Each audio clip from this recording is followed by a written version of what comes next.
here at home on Capitol Hill this week.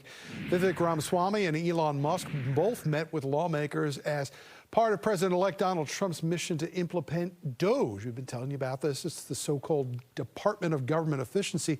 Their goal, to find and eliminate government waste. Republicans appear to be thrilled with the idea.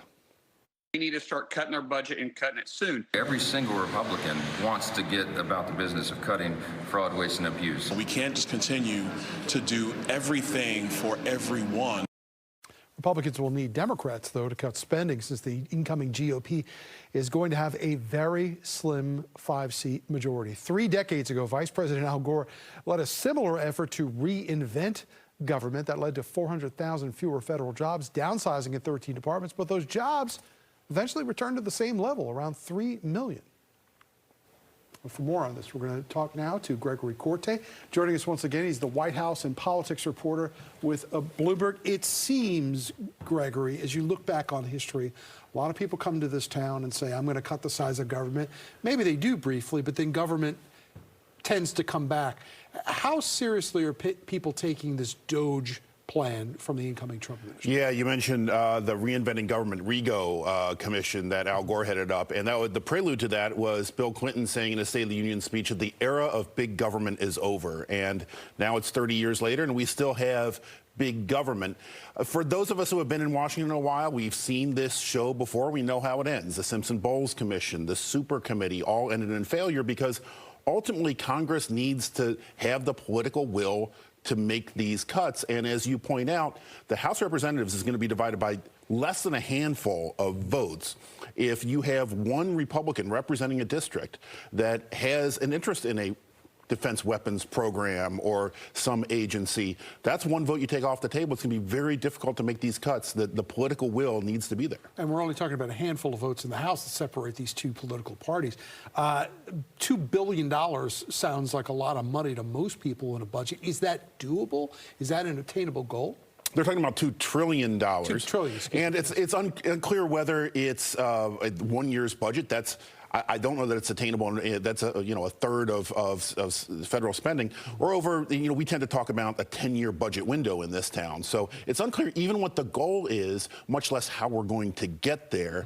But any significant cuts are going to have to involve domestic discretionary spending, military spending, but also the thing that nobody's talking about right now is those entitlements, Social Security, Medicare.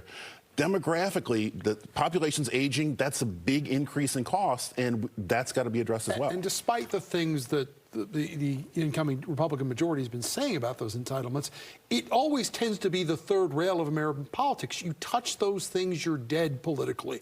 Is there a will amongst lawmakers right out of the gate to start touching something that, traditionally has been problematic for people who go and try to make moves against entitlements?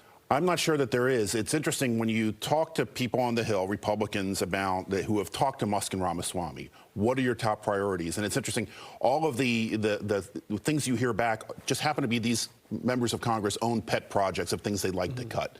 No one's talking about the hard choices. They're talking about what they perceive as the easy choices. But how's that conversation go? Because it's easy for, a billionaire to come in and tell members of Congress to do this. Members of Congress are the one in the House that are up for re-election every 2 years and then up for re-election every 6 years in the House. Is there a relationship between these congressional members and Ramaswamy and Musk at this point? I think the one connective tissue there politically is that we learned this week that Elon Musk spent $250 million on elections in this cycle. He is not only the richest man in the world, he's the biggest political donor in the world. And so if Musk marries that side of his operation with this Doge, that's a significant influence that he can use on members of Congress to say, hey, look, I can make things hard for you or easy for you when the primaries come in 2026. Gregory, one of the other things you're talking about is physically moving some departments out of Washington, out to areas around the country. How doable is that? I remember Robert Byrd used to be famous when he was in the Senate for moving things out to West Virginia. Could we see whole departments move out?